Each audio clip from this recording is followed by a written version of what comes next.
Hey, dear listeners, this is East Forest. Welcome to the 10 Laws with East Forest podcast. This episode, I have my good friend, Mr. Theodore Klein, Teddy Klein, Agent Frothers.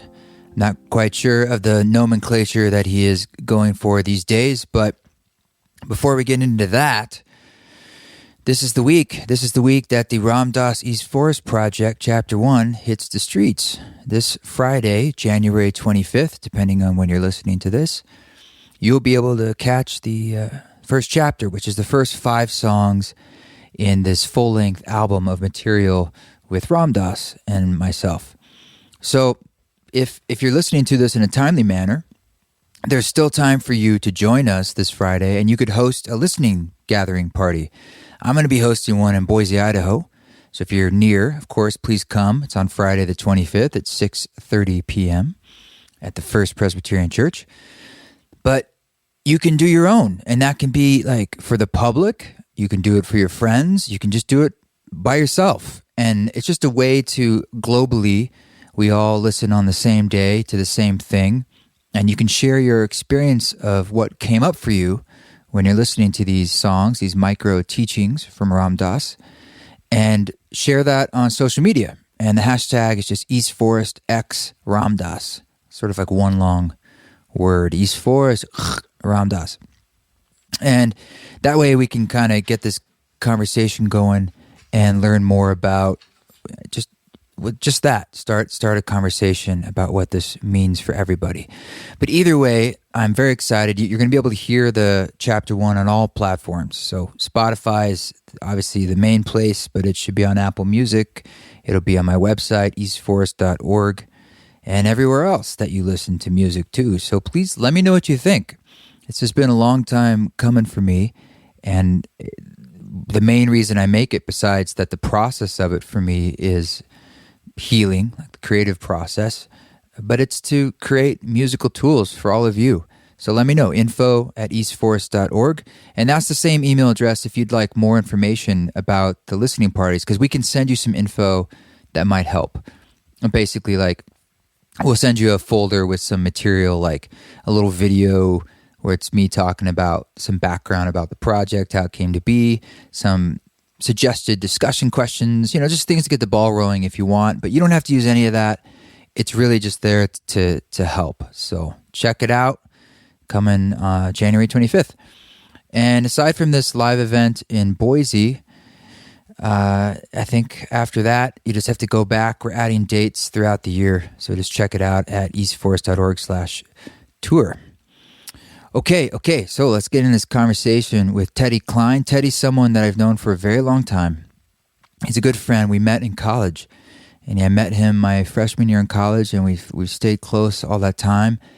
He's from Santa Barbara, but he moved out to Montreal not too long ago, a few years back. It's been a while, but it's an interesting move for a boy from Santa Barbara to take it out to the cold in Montreal. But he got married, he has a kid, got a little domicile out there, and he's making it happen. And he's just someone who's always been an inspiration to me, and someone that brings a lot of joy and wisdom. And I just wanted to share that with you, his irreverency and his joy and his little nuggets, and dive into his world and his process a bit, because that's sort of the point of this podcast. He's also the person who introduced me to VCJ, Court Johnson, many, many years ago. He took me over to Court's house, and that was so Court's the voice of the 10 Laws. He's also on some other songs like Choice and some other things, but that was the night I was over there, and Court was giving us readings, and he let me record that session. And one of the things he said, of many things, was he just recounted his 10 Laws and was explaining what that was all about, and that became my very first East Forest song. The first songs I did, I remember, is 10 Laws, The Simple Things, and what was the other one? It might have been Pacific Coast Highway. I mean, all the stuff that became the education of the individual soul, but those were like the very first, just playing around, making music for myself to essentially meditate to. And anyway, here we are on a podcast talking about things. So Let's dig into this. Thank you also for reviewing this podcast. You can do that just by usually on your iTunes or your phone there. You scroll down, you find one of the pages, and it has a way you can give it 5 stars. And even better, you can leave a little review. Actually, I like checking those out, and other people, it means a lot to them too to see your testimonials. And there is a new one. We got here. Actually, we just crossed over the 50, star thing, or 55-star reviews. So that's a cool milestone. But we got 2 here I wanted to read. Ayurvedic Auto Harp. That's a trippy thought. Says, binging on these podcasts, 5 stars. East Forest podcasts are stimulating, thoughtful, deep, and generous. He provides a space where his guests are invited to engage in grounded, sometimes playful, and always engaging dialogue. I'm hooked and delighted to have varied smorgasbord still waiting to be ingested. Really excellent. I hope it's not weird if I'm reading reviews. I'm just trying to say thank you, and I appreciate this. HFFDFord. HFFDRTFD. That's HFDFord. There's no vowels. Says, so interesting. Can't stop listening. Love hearing your perspective on life and have been binge listening since discovering your podcast. I'm a mechanical engineer, so spend most of my days with left-brain thinkers. The people you interview are so interesting. Your music is so chill and relaxing, and the meditations are great. Keep inspiring others. Well, I'm happy. I'm happy that you're digging it. I dig it too. I like having excuses to talk to people, and I've actually got a lot of super cool ones coming up. But let's dig into Teddy today. I know you're going to enjoy this. Coming to you from Montreal, Quebecois. This is Mr. Teddy Klein.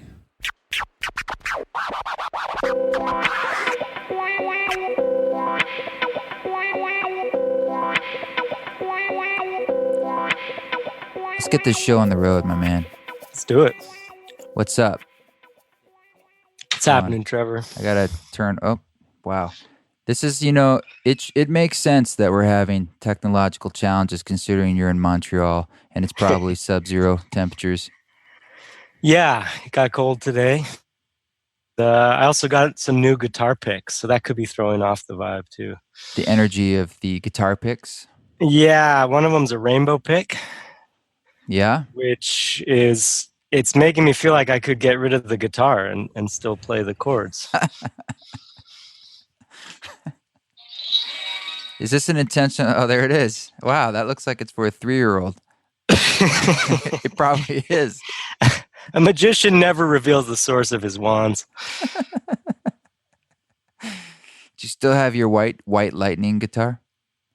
No, I actually gave it to a very sweet African boy at a farmer's market in California. Gave it to? Is that the guitar pick making? No, it was the wand doing its own thing. No, there's this kid who played what turned out to be a borrowed guitar at the farmer's market every week in sunny Santa Barbara. Is borrowed a kind way of saying stolen? No, it was borrowed, but it was borrowed, he told me, from an ex-girlfriend. So when I moved to Canada, I decided to give him the white guitar. It was a Yamaha electric, and an amp, and a hug. And he was, it was one of those life-changing moments for both of us. Someone had given me a guitar previously, and so I figure we'll just keep it going.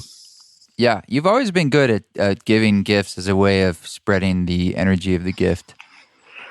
I feel like the gifts aren't going to stay with us if we hold on to them. So, are you familiar with the demurrage economy, where money loses value if you hold on to it?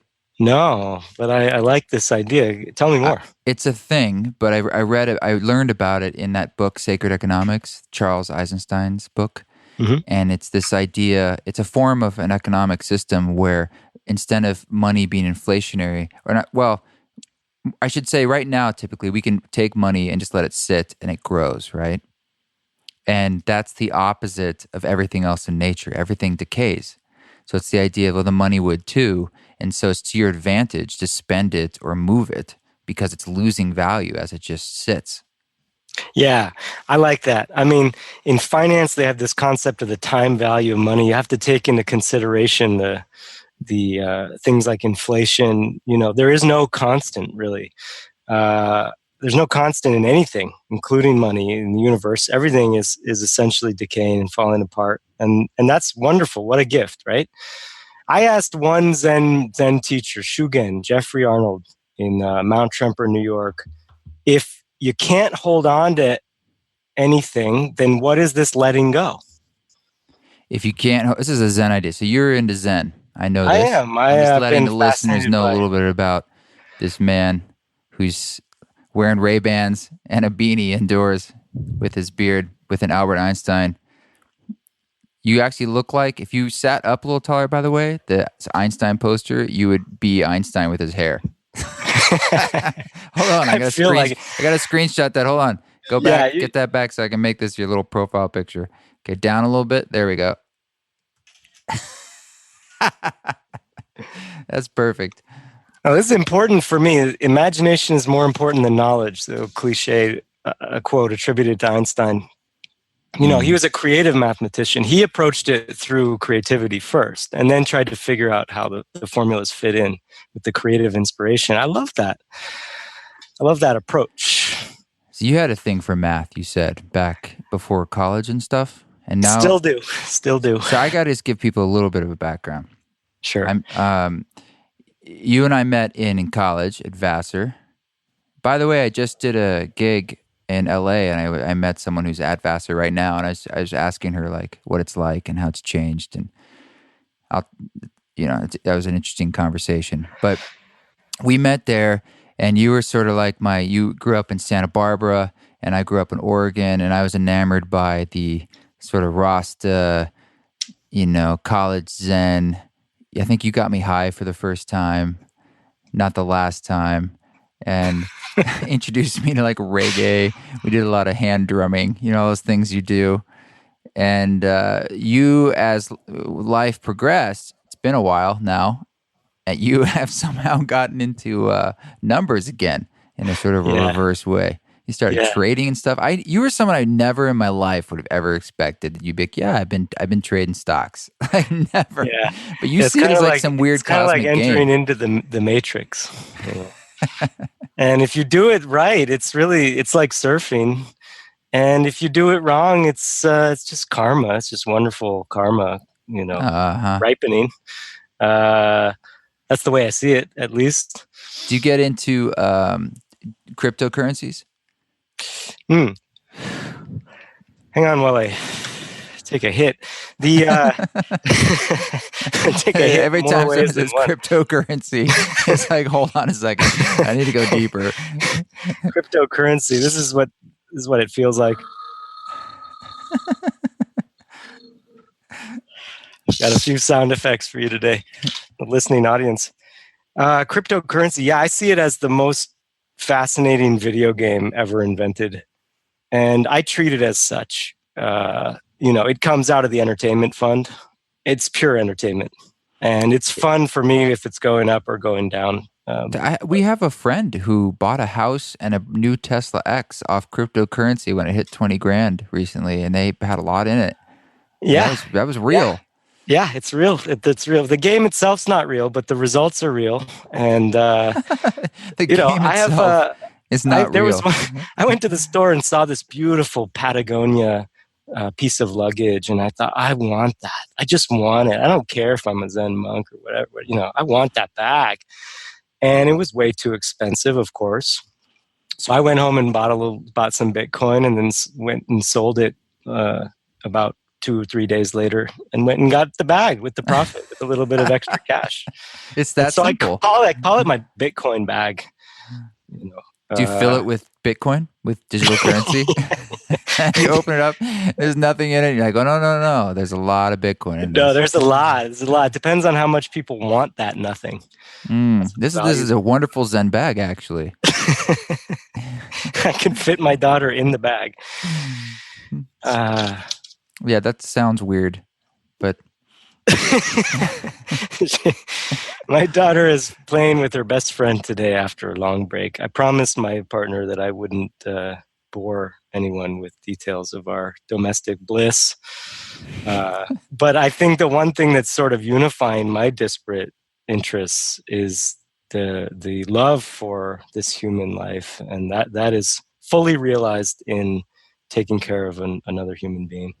Your daughter's 6? She's 3.5. Oh my God! Sorry. You're right. I'm sorry. I'm spacing out. No, I was there. it's, I apologize. I was there not too long ago when I had a little gig in the Montreal area, which is she I acts like remember, a of course. 6-year-old. I Speaks think in a French. I lot mean, of that ways sounds sophisticated to me. she is. It's odd for me to ask my 3-year-old daughter to translate phrases for me. But she's living the dream. She's living the bilingual dream. She would like to get out to California more often. Who wouldn't? Yeah. I was in LA last night. Amazing. Yeah. New Year's Eve. And what's the vibe like? The vibe is, people there seem a little down on LA. Everyone's just kind of lamenting how crowded it is. Although it was surprisingly ghost town on New Year's Day and stuff. When I flew out, actually, I went to LAX and there was like nobody around. It was kind of amazing.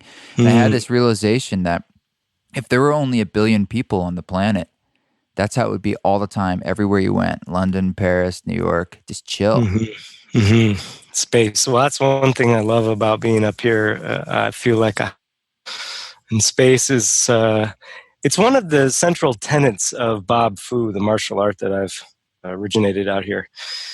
Bob Fu? Bob Fu, yeah. It's like Kung Fu, but Bob Fu? It is, yeah. It's like Kung Fu, but it's What are Bob the tenets of Bob Fu? The central tenets of Bob Fu begin with space and grace. And move on to music without fear. It's one of the essential ones. Meticulous comedy is very important. We have improvised martial arts, herbal nourishment, self-applied massage, energetic gratitude, release with dignity. Release is essential, but so is dignity. And shikantaza, just sitting. Just sitting still. Those are my 10 I think your improvised martial arts as you get older might get you into trouble. Like pulled back. You have to be careful. It's shocking for people to see unorthodox movements in public. It just really blows people's minds. Like just a little bit of, Tai Chi inspired spins downtown really throw people off and get them back on track at the same time. That might get you arrested as an expat in Canada. I've applied for citizenship. In 1 year, I should. Good luck with that. I would hold back on the improvised martial arts down the street until that card comes through. Let's sit on this recording for a few months. Whatever.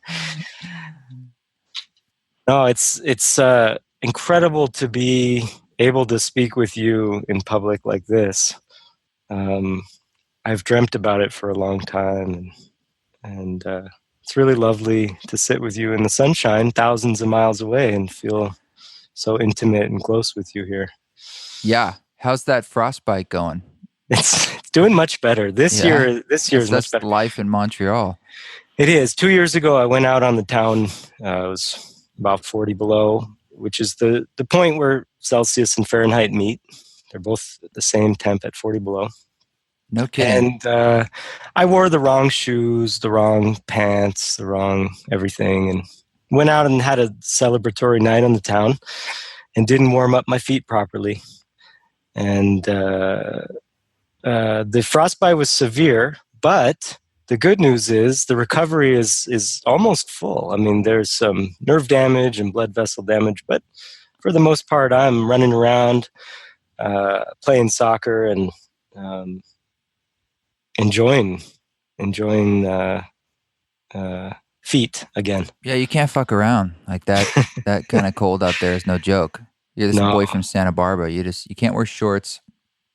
Just wing it. It's serious. We are human beings with we're living in a physical reality, in a physical plane with physical limitations. And these limitations keep us sane in a lot of ways. Gravity keeps my books in place on the shelf, but we do need to be mindful of cold and heat and dehydration as water creatures, among other things.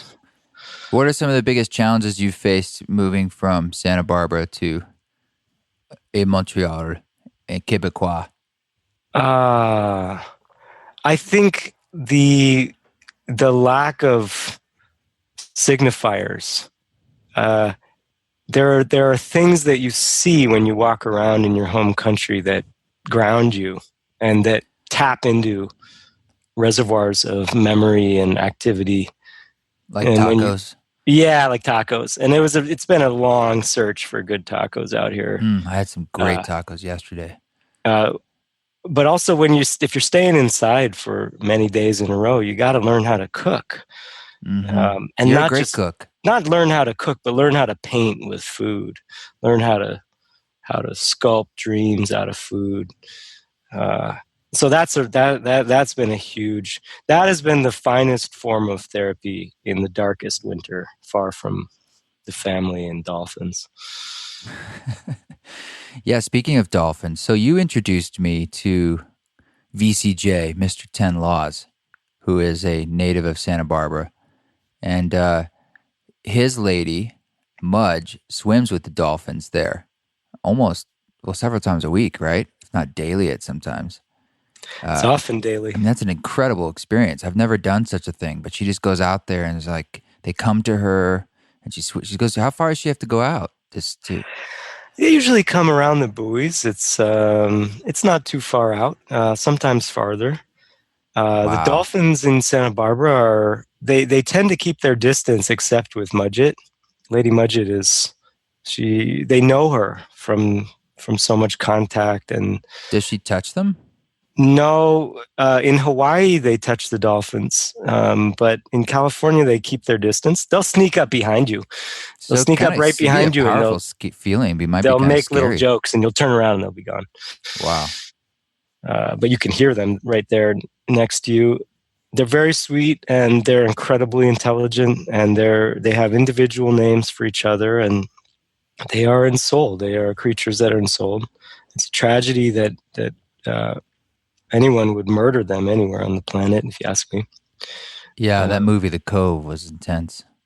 But they are alive and well, and we dream about each other, and I see them in dream time, and they're happy for me swimming in the ocean of creativity out here in Canada. What kind of communications have you had with them? Any good downloads? Yeah, there are 23 pods right now online. The big news is there's a 2-month-old dolphin who is showing great promise as a leader for local government in one of the pods. At the moment, I'm happy for them. They have less. They're under a bit of pressure from some of the environmental changes. They got to shift some of their locations, so they've got a mild amount of stress, like most sentient beings on this planet right now. How's your dream journaling going? I know you're someone who's pretty into lucid dreaming and working with dream work. Yeah, I haven't been writing them down, but I speak with my daughter about our dreams every morning. The first thing when we wake up, I'll turn over, and sometimes she's in our bed and she's got those big eyes looking at me. I say, "What do you dream?" She tells me immediately, and we talk about our dreams. And because we are, in such close proximity, so often we often share similar dreams, similar circumstances. But my dreams are very social out here because my life is very. I'm not going to say antisocial, but not social, less social. So my dreams are very social. Lots of conversations and lots of people and dynamics and various tasks. Does that fill the void of not having social waking life? Yeah. Well, I equate the two. I don't think they're they're just different lenses. But yeah, I think it satisfies that deep desire to be social as social creatures. Yeah. but I sometimes I go to the birds a little bit, just because they come in my yard. Well, What is that? Another wand? yeah, that's a bald eagle. They've captured the soul of a bald eagle. It's trapped inside there, man. You cannot deny the reality of magic on Earth. I mean, flying through space like this, with all this synchronicity and gorgeous, lucid colors, this is an amazing dream. This is a magical dream, this life. When people say life is a dream, or they say, hey, man, it's all a dream, it actually pisses me off. Oh, yeah, try to I know escape. that's my own truth. Well, Escape from the think details. I read into that to them saying something like, it doesn't matter kind of thing. And I'm like, it absolutely matters. Oh, yes, it absolutely matters. If it didn't matter, there'd be no meaning. If there's no meaning, there'd be no shades, there'd be no depth. And your colors, excuse me, everything would look two-dimensional without meaning. Yeah, what does that bring up in you if I were to say life is a dream? Reality is a dream. Well, I think immediately of that wonderful Robin Williams film that got panned by the critics, that in which it's all a dream, and I forget the title of it now, but I see it as when I hear life is a dream, I am liberated from my usual obsessive disorders. My tendency to worry, my tendency to compartmentalize and organize ad nauseum. But I can see how, with the right tone, that is completely the wrong message to send to our youth. As in, whatever, just watch more TV. Life's a dream. Who cares? I think that's not the interpretation that I get when I hear the phrase. But I make my life dream. I choose to live a dreamlike life. I choose to have a noetic experience on Earth through mild intoxicants, meditation, and creative liberation. Because I prefer to be in the matrix and to be surfing waves of creativity, and I prefer to be on the other side of the border. Tell me more about the role of creativity as your way of surfing the matrix.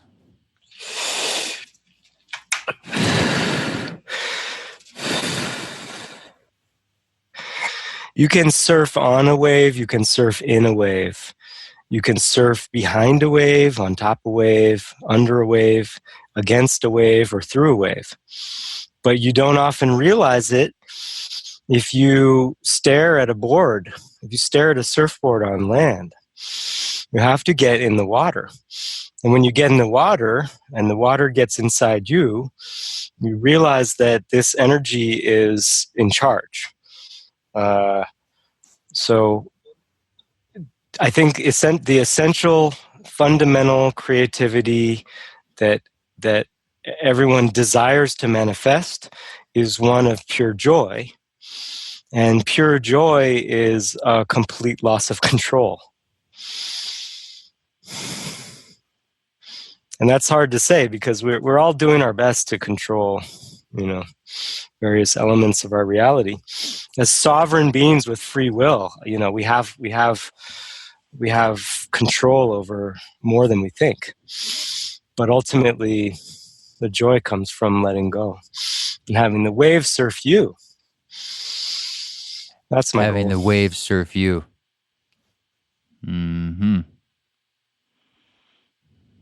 Well, I think a lot of people are bandied about in life feeling that they're the victim.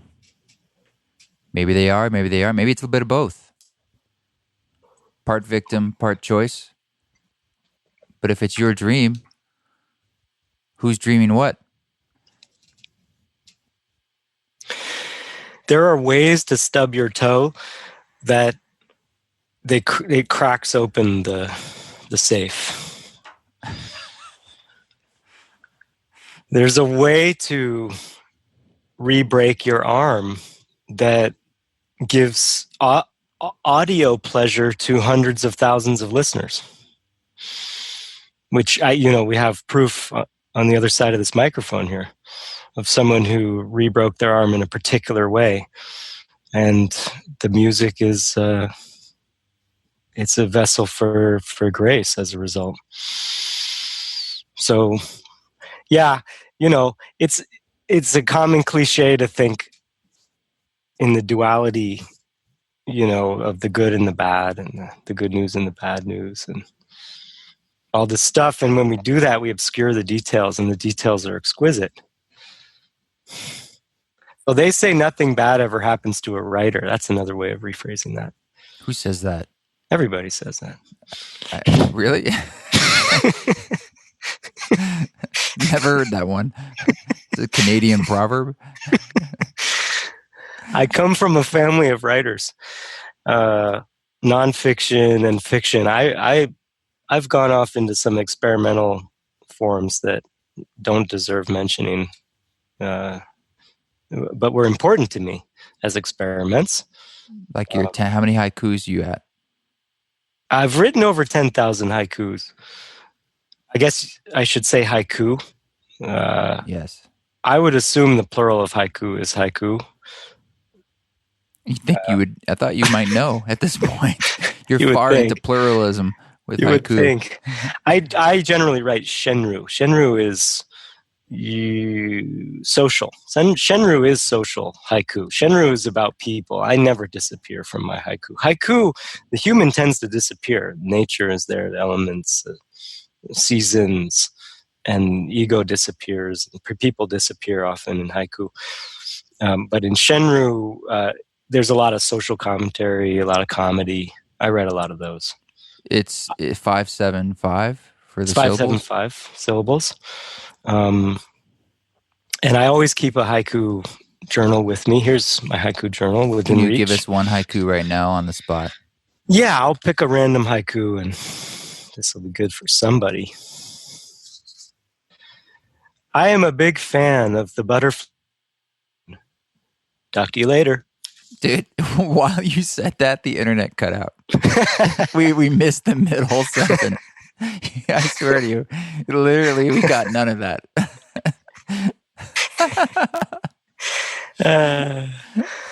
Yeah. You have to do it again or pick another one. The universe did not want that one out. So. Yeah. Well, I'm going to do that one again. That was appropriate, actually. I am a big butterfly's cocoon. Talk to you later. I am a big butterfly's cocoon. Talk to you later. Mm-mm. It did it again. No. Computer. Bad computer. Go to your room. Hold on. I'm turn off the video because it's having issues. Turn off the video. I'm going to take off my shirt. You just hit that little... Try it now. I just turned mine off. Let me take off my pants first. No, let's keep it... Well, I wouldn't even know. So... Okay, this is third time's a charm. Third time's a charm, because I'm telling you, that one was impossible to get out into the world. I am a big fan of the butterfly's cocoon. Talk to you later. I am a big fan of the butterflies. Oh yeah, that is the whole thing. I'm a jackass. Sorry, man. I kept thinking it was missing something because it was so short. That was the whole shebang. Yeah. Yeah, it's like a little mirror. Each one's like a little mirror. And I use it as a journal to reflect what's going on in my head because I can't always see behind my eyes. So I use that to shine a light what's going on. And most of them are complaints. Can you give us another? Sure. We'll do another random selection here. We are arguing over the new vape and how best to maintain it. It could be. I often advocate creativity as a way of mental health, any sort of creative expression. Perhaps this is a very accessible form for people in the morning, in the evening, a way of tapping in past the veil, past the barrier. The alternative to creativity is self-destruction. You find that to be its other polarity? Yeah, creativity is adaptation. Creativity is, uh, for me, essential, uh, or else the meaning tends to suffer without creativity. So yeah, essential practice. Creativity is a bit of a loaded word. It's not as loaded as something like the word God, but it's up there as far as people being, oh, that's what you pay people to do, or that's not me. But it has become a thing that isn't an essential element of beingness. Well, we need a new word for it. Yeah, well, get back to me if you come up with a new word. That's hard to do, create a new word. Patang. Sounds like Klingon. That is Klingon for Just creativity. the other day, my friend is using the word Tony G when we were doing the class. He calls Klingons the people who cling on to you after a class or an event and they won't leave. And they want to Well, dump all their problems on you and tell you all beam me about up, their Scotty. aches and pains. Beam me up.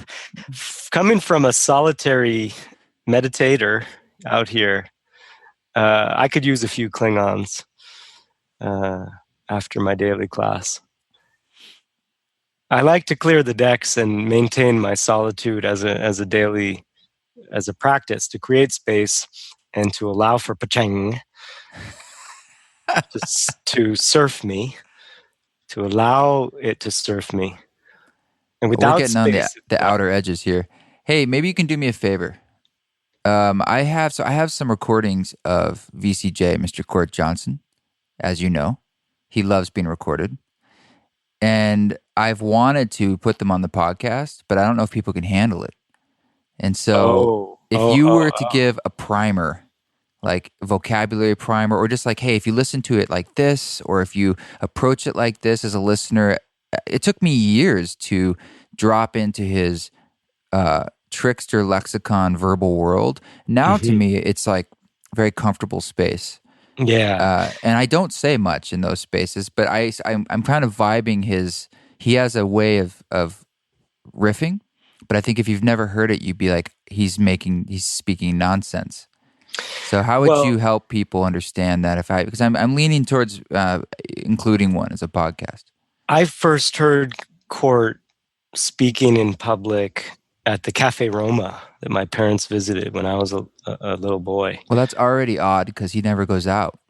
He doesn't anymore. He doesn't go out very often, but at the time he was roller skating around Santa Barbara dressed all in white like a giant bird.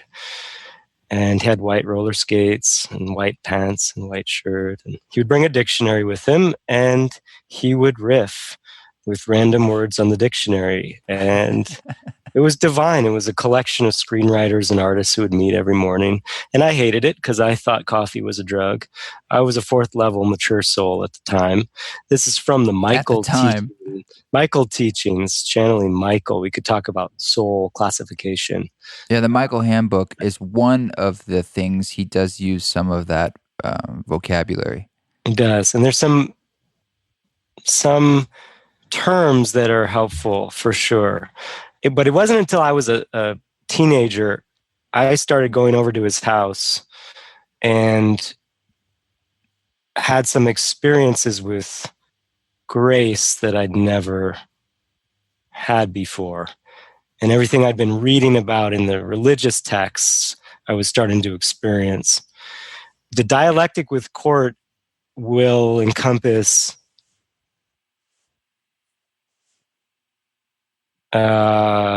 past lives, will encompass Ghosts. long distance long distance readings. Will deal with ghost work, and at times will feel like music. And I think that's the essential element. He's one And of the running finest numbers. conversationalists. What doorway is the running numbers going into? Is that into the psychology of the soul? Court developed 100 rooms psychology with Lady Mudgett. Um, and it's a way of accessing where someone is coming from, where blocks might be for their soul's growth, by using what seems to be random numbers, but for him is a sort of map for which Like he'll room. say, give me two numbers He'll say, give me two numbers. So you might between say 9, 0 and 2, 9 or 10, right?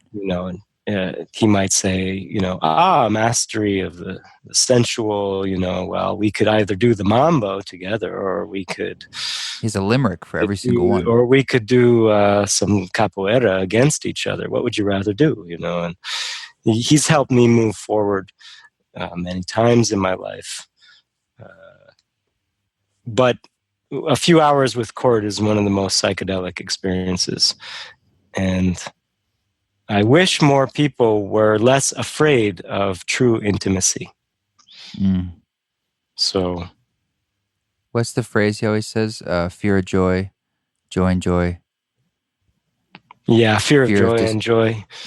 Yeah. My fears right now: fear of failure, fear of being failed, fear of the unknown, fear of loss of control, fear of joy, and joy present. I will not die. We will not lose our minds. I will not fail you as an unusual guest. You will not fail me as the host of this podcast or as my friend. And I will not lose control. And if I do, it will be wonderful. So my fears have been addressed. And then what's left? Joy is left. Because it's so good to talk to you. And it's so wonderful to be part of the work that you are doing on this planet. I am so grateful and so blessed to be your friend.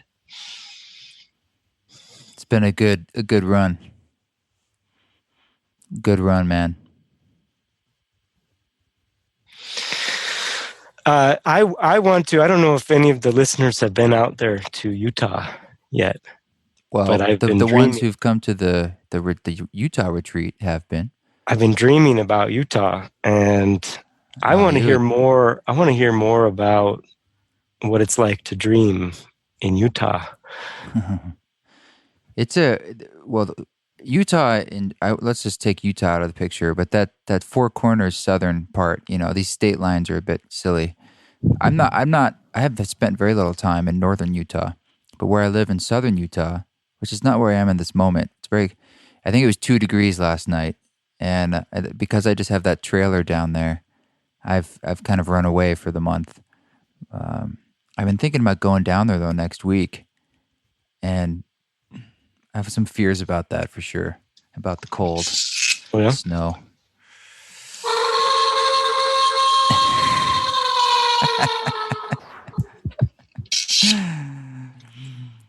Yeah, it's a place of how I feel down there sometimes. I feel humbled. It's dangerous. I feel down there a sense of power, but a power not like it's exciting, but it's also dangerous. Whether it's just being alone and trapped, or alone, I'm just like I'm on my own, or I need to look out for this or that, or I got to pay attention to the weather. Or my systems down there, if they fail, like you need backup plans. Even though I have like friends I know I could call on in a worst case situation and be like, yo, I need to come stay at your place. But food is something you have to really plan ahead. The nearest real grocery store is 2 hours. And then in the winter, if it snows and stuff, or you get a big storm, you might be there for a few days. So power can go out, that kind of stuff. There's a lot of wildlife. There's some extreme weather that can wash out roads and things. So I don't know, man. I think I get in my head a lot about worry. Like, if the car doesn't start, that kind of stuff. What do you do? Yeah. And you need to be prepared. You rely on your friends a lot more in a very different way. And so I think a lot about the karma of helping others and trying, because I know there are a lot of times I've called on my neighbors and friends that I really need their help. They have a certain expertise with plumbing or just knowledge of being there for 20, 30 years. And I'm like, what do I do about this? And they're like, blah, blah, blah. Yeah. And just sometimes for good counsel and to see people, because if you don't leave your place, you'll see no one. So I sometimes need to like be more active. I feel more intimate with my friendships out there actually, even though there's less people. So I have a Sure. very small group of community out there, but I feel like it's very tight and close. It's only 200 people who live in the town. In the winter, I bet it's like 100, 120. And maybe it swells up to 200, 300 in the summer or the warmer times. But there's nothing that compares to the sheer majesty of the creation, God's natural creations out there. It's so mind-bendingly massive and nuanced, and you're always just surrounded by millions and billions of years of artwork by rock and wind and stone that it's unbelievably humbling. And then that horizon line just shifts into the stars, and then the stars out there, because I'm at like 65, 7,000 feet, and it's one of the darkest places in the world, and it's just unbelievable. So my favorite thing is the sauna, is doing the sauna and the cold dunk, and then after the cold plunge, lying there on the bench and looking up and just having that minute of just pure brain wash, where some star locks in with your Yeah, it consciousness. seems like there's nowhere in that moment. Yeah, it's one of the hardest places to go and to be, and one of the most rewarding places I can possibly be. And it's not at all a love-hate thing. It's just sort of like a very, very rich, very present place. And you kind of are outside a lot because I don't have like a big home, and so you just feel like you're in the environment, and that's amazing. Just there's always little micro hits of like, wow, you just step out to go to do something, and you see some vista or the sun or the cloud or this bird or whatever. It just hits you, and it's constantly awakening me into that infinite consciousness, and that's why I like it the most, is because it helps me wake up versus fall asleep. Just by being there, you can't avoid it. All those hardships, like I literally have to chop wood and carry water, and that helps me remember that. Oh, right, like where does my water come from? Oh, it's in this well. Is the pump working? How's the quality of that water, and like how much do I have? How's the rainfall been? I'm Yeah. cold. Do I need more wood? Yeah. Basic stuff. Yeah, you're a human being in a world of robots. The contrast is difficult. But Well, and being out there on the road, it's not. I'm very far from an airport, which doesn't help, but it's pretty special as a respite, a place to chill and tap back in and pull that energy out, and try to transmute it into work. And now that the music studio is down there, it's sort of it's just such a strange thing that Ron built this music studio that I'm using. That's like super modern. It's probably his $500,000 studio. It's totally state of the art. And so I go across town. It's about 15 minutes away. And it's like you open this door, and it's like a spaceship. It looks like it literally looks like a spaceship. And I'm like, where? It's just a very odd experience. And so that kind of tipped the scales, where I was like, I mean, come on, it's all on a platter right here. It's just like, just dive in. it's the future primitive utopia. Well, it's certainly not a utopia, but it's a very, very interesting place. And I want you to get down there, because Letizia, whose name is Latin for joy, asked me, "What do you want to do for your 40th birthday?" And the first thought that came into my mind was visit the desert dojo of East Forest. That is what I want to do for my 40th. You are more than welcome. It will blow your mind, because we took trips out to Joshua Tree way back when and stuff, and I remember how that resonated in your soul, dude. Imagine that times 10, and nobody around, just I like am pure afraid nature. that the desert will hypnotize me. I'm afraid that the desert will draw me out and take all the sustenance from me. Well, if it wasn't for your daughter, there would be a real danger of you not leaving. You'd go and stay, but you have an anchor. Hmm. I have an angelic anchor. She's Yeah. she's I have one sound to describe her.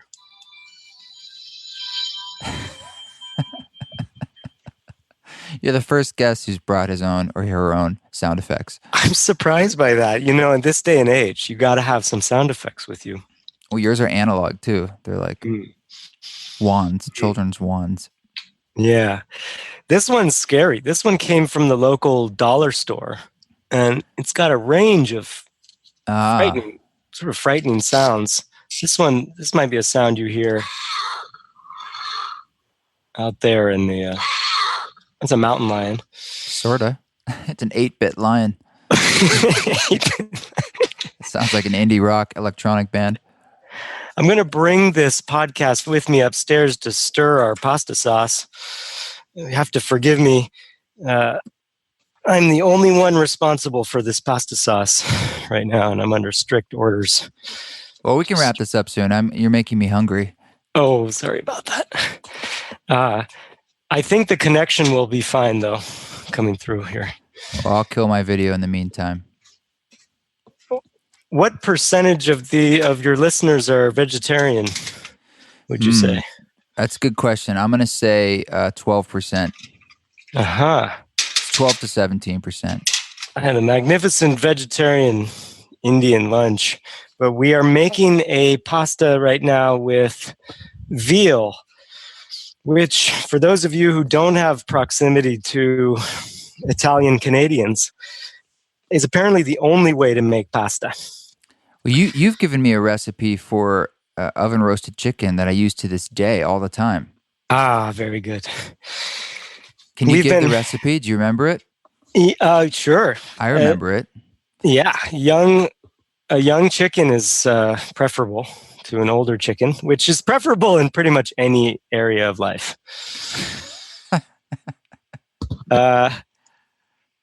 You want to. I like to wash that chicken, get any bacteria off of it, and Dry it, pat dry it, rub it with olive oil.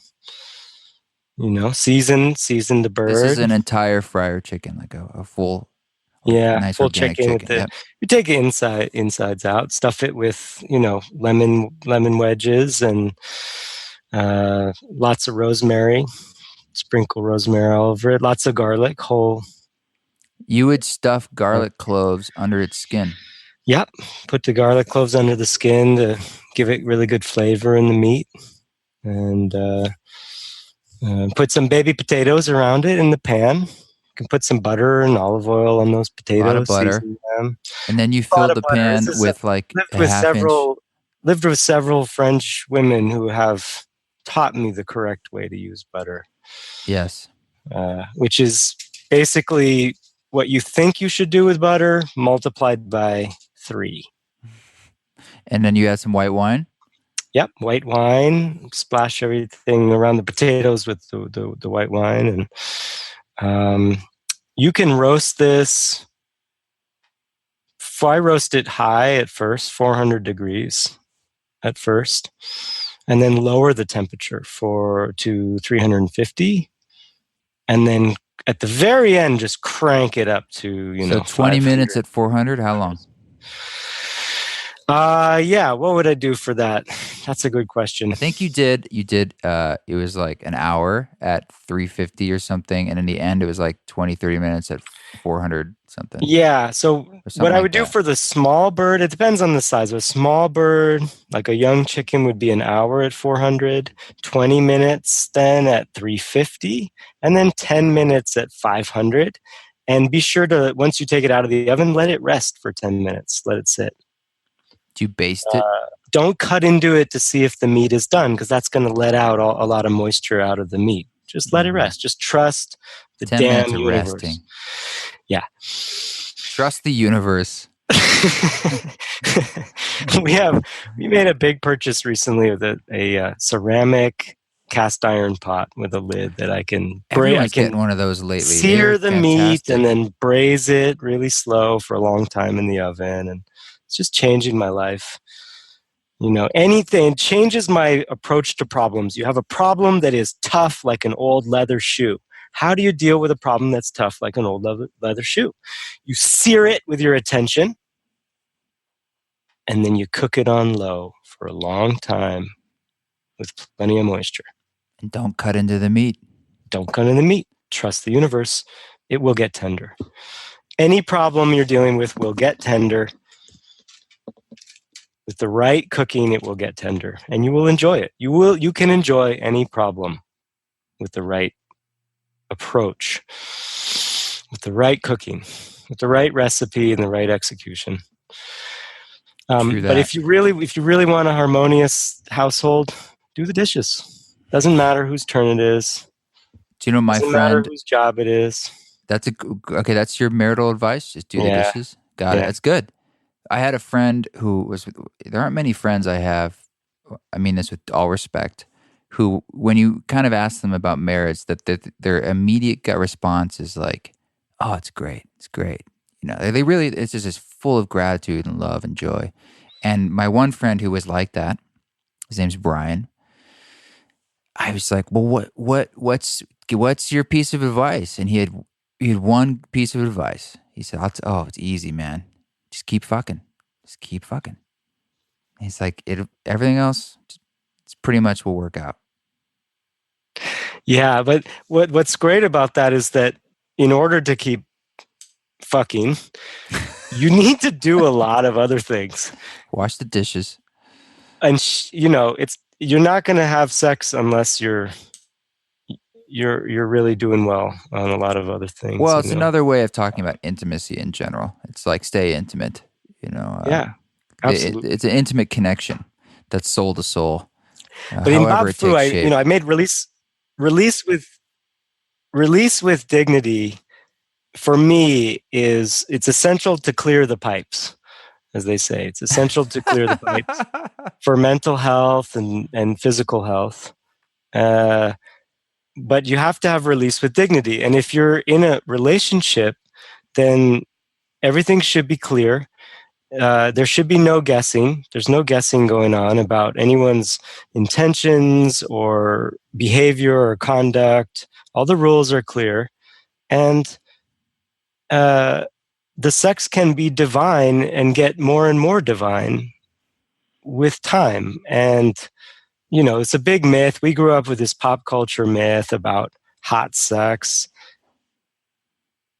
The hottest sex is with the person that you love. It's with in sort of the most boring relationship. And it doesn't happen on a physical. It's not happening on a physical plane. It's astral sex. It's Buddhaic sex. So that's my take. I think that whole little riff was one of the best yet. It's great. It's great, man. Yeah. I love it.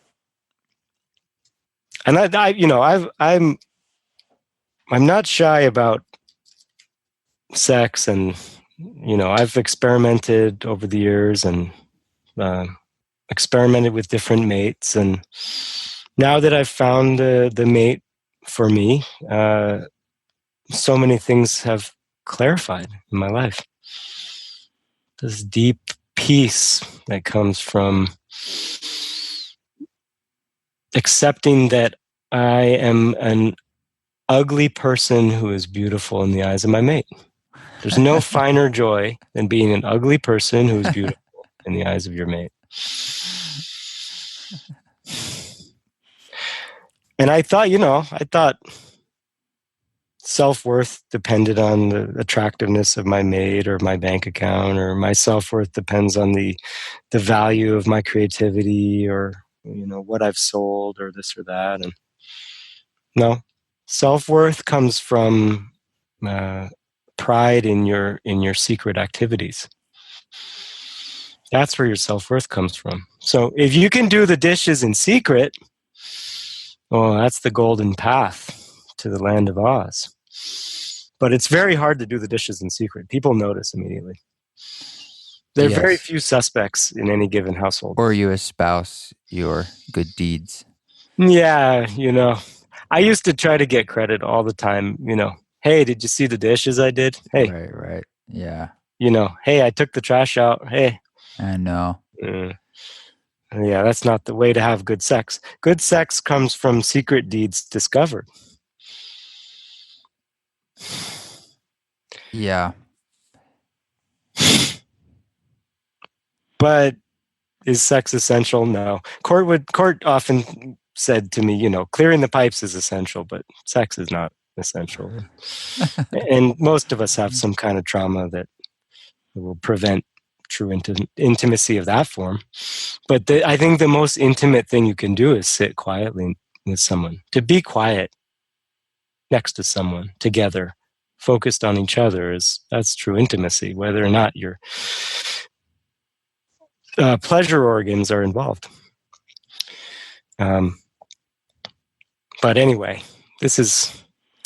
I was not expecting us to go in this direction, this conversation today. There is no direction. It just goes. It's amazing. It just goes, my man. It's an amazing forum that you've created here. Well, let me wrap this up with a question. So as you know, this podcast is called the 10 Laws Podcast, and you're quite familiar with that because you're an old friend of Court Johnson. And it's sort of riffing on this idea of having a set of tenets in your own life that help keep your ship sailing straight. And I know you have many metaphors that you live by. But let's say you had a big bag, a physical bag that you bought with cryptocurrency. What would you fill this bag with if you were to go on what digital etheric items would go in your bag for your physical journey? Yeah, good question. Good question. Well, I'll answer this by telling you what my New Year's resolutions are for this year. Praising, and more showers. Brazing meats. Yeah, showers. praising, and more showers. Brazing problems. Let's say brazing problems. Mm-hmm. So I'm going to sear them with my attention, and I'm going to slow cook them with plenty of moisture, which generally involves going to play guitar while they're cooking, while your problems are cooking. Go write poems, go do drawings, go help somebody, go fix the broken pipe while your problems are brazing, and then come back and enjoy your problems. That's my resolution here. So if I were to pack my bag, tools for solving my problems, I need snacks for my daughter, primarily. That solves 90% of my problems. But the other 10% are going to be solved by loosening up and secretly employing my skills to better our enjoyment of pajang, or creativity. It sounds like Penang's new offshoot restaurant. Yeah, it's really tasty.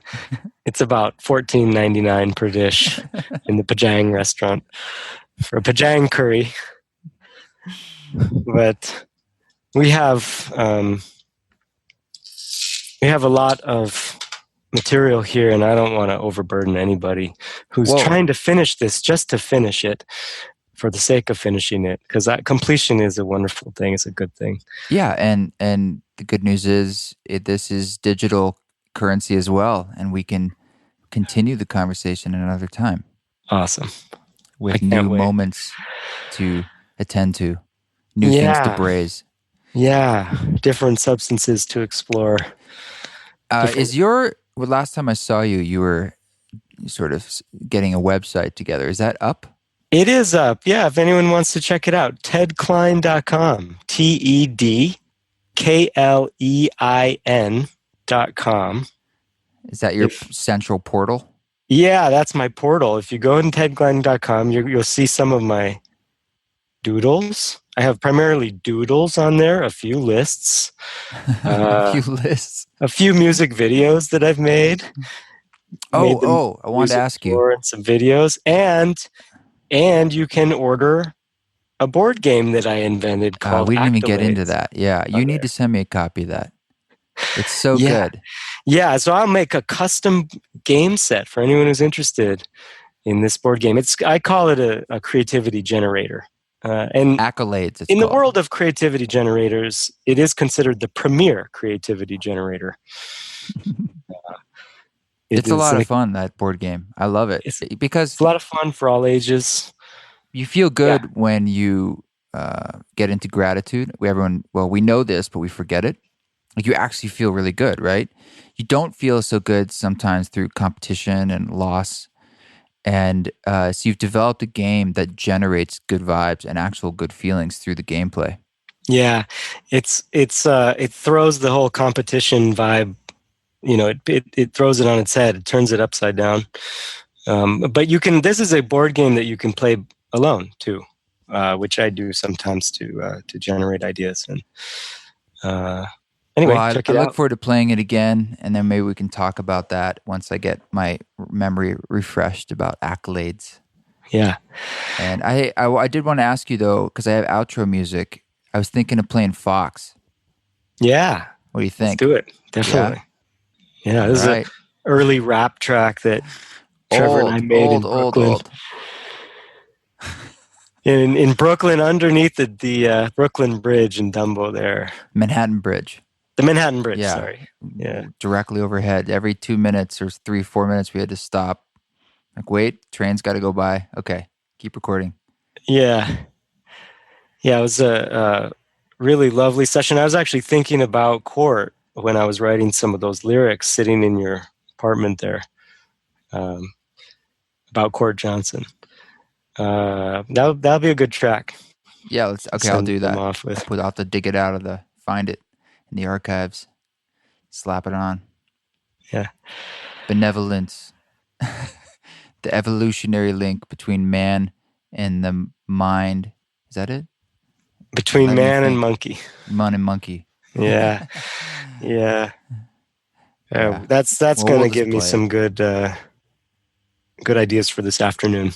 I have a few hours to make some music. To do some pajang?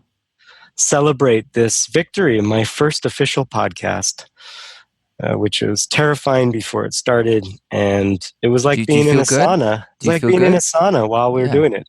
Yeah. Well, I would love to do one in a sauna in Utah with you for your 40th birthday. Oh, that would be amazing. So you let me know when you want to come. Let's do it. All right. Let's do it. You're the man. I love you, brother. Love you too, Trevor. Talk to you soon. Boomalakacha. That's Mr. Teddy Klein. This track you're hearing in the background, he has a track, I guess we're calling Fox. For a while he called it Pele Gringo. It was a track that we made together a long time ago. He used to come over to my loft in Dumbo. Oh, now he's rapping. I'll start this over so you can hear his raps. But he had a vision, and I was sort of like his engineer. And this is one of the tracks he put down, and it just has a soft spot in my heart. So this is Teddy Klein, or I don't know what he called himself, Pele Gringo or whatever. Check out his website, and you can see all the funny things he's up to, including his game Accolades, which I need a copy of. Check out Ram Dassi's Forest, January 25th. Come see us live, host a listening gathering, say hello, info@eastforest.org, leave a review, be a good person, keep walking your walk, tell the truth, may the forest be with you. Don't take any shit, but if you do it with grace, folks.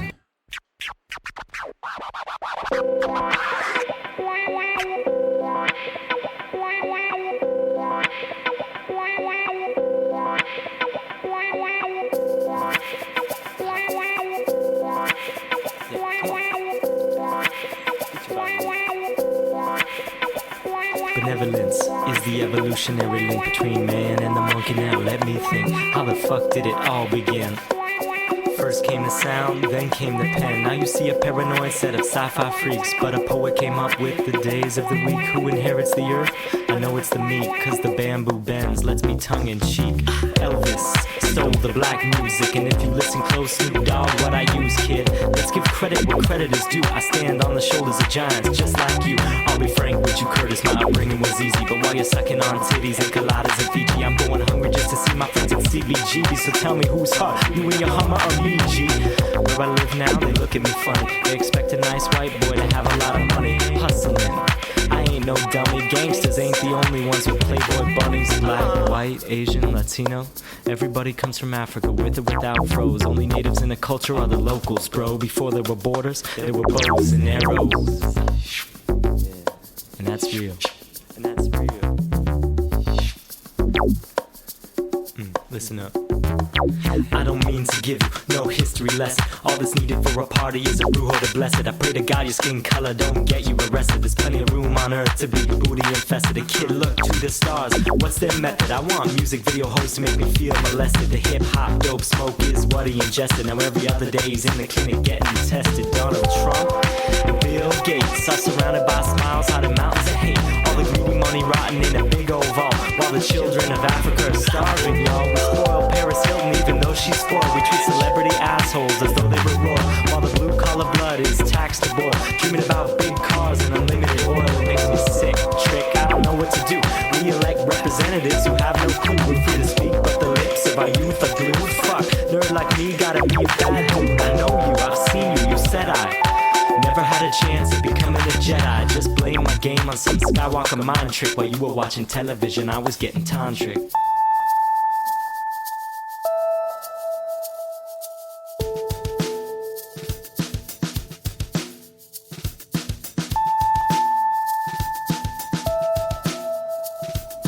Humans are innocent except in a race when the business depends on a pretty face. From a heavenly perspective we live in disgrace, cutting down one another for the richest place. When you get the fame you better keep it real. You're not cooler than the kids with your record deal. When you're eating at the high spot, think of the meals. Think of the people who make you feel what you feel. When you're down so low you can't drop, it's real. Think of the people who make you feel what you feel. When you're broke is a joke and you got a bad deal. Think of the people who make you feel what you feel. When you're so fly with your sex appeal. Think of the people who make you feel what you feel. When you pick the lock and you're ready to rock. Think of the people who make you feel what you feel. When you can't stop and you can't stop. Think of the people who make you feel what you feel. Think of the people who make you feel what you feel. Think of the people. Think of the people. Think of the people. And then think again. Think of the people. Think of the people. Think of the people who make you feel what you feel. Think of the people who make you feel what you feel. Think of the people who make you feel what you feel.